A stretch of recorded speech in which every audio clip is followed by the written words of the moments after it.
No, no, no, no. Wala nga naman sabihin kung hindi masarap. Diba? Luto ko to eh.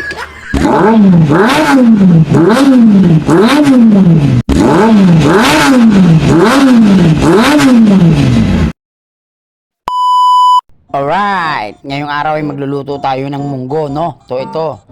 Shout out sa mga mahilig sa munggo. Yon, nilaga na natin yung munggo at saka yung ating karneng baboy. Ribs yan, ribs. Alright. At eto na nga, as usual, no, unahin natin ang paggisa ng bawang. Yon, bawang muna, bawang ha, bawang. At sabay naman nating imekos-mekos ang ating sibuyas. Alright, yan, mekos-mekos muna.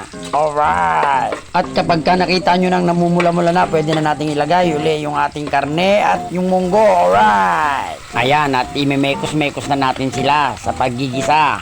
Alright, yan nanunuot ang sarap ng ating nilulutong munggo with pork. At hahayaan natin muna siya ng 5 minutes para manuot yung lasa sa kanyang mga karne at yung munggo.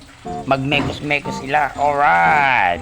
At habang naghihintay tayo, no, halu-haluin natin. Alright. At yan nga, naka 5 minutes na tayo sa paghahalo, no. So, lilagay na natin yung kanyang pinaglagaan.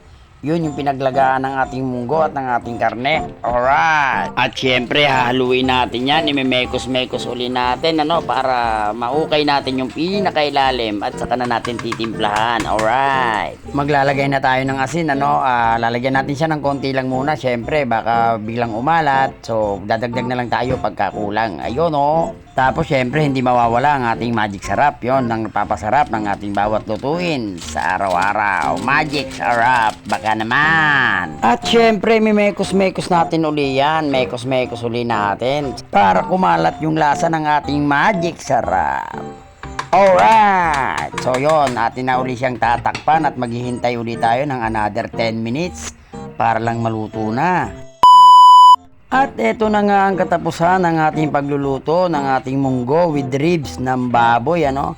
Yon, minekos-mekos lang natin ng konti, tas eto na siya, luto na siya. Alright. At tatakpan muna natin siya ulit ng konti na lang, ano, para lang siya ay kumulo at para masarap. Alright. At eto na nga ang ating nilulutong munggo with ribs ng baboy. Alright, at atin na tong hahanguin at atin ang titikman. Maglalagay na tayo sa mangkok at sana lang masarap, ano, ang kalalabasan. Sana lang.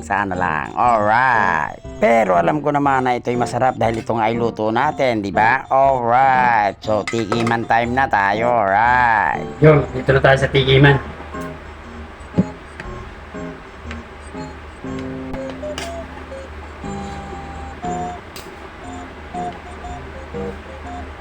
Wala nga naman sabihin kung hindi masarap. Diba? Luto ko to eh.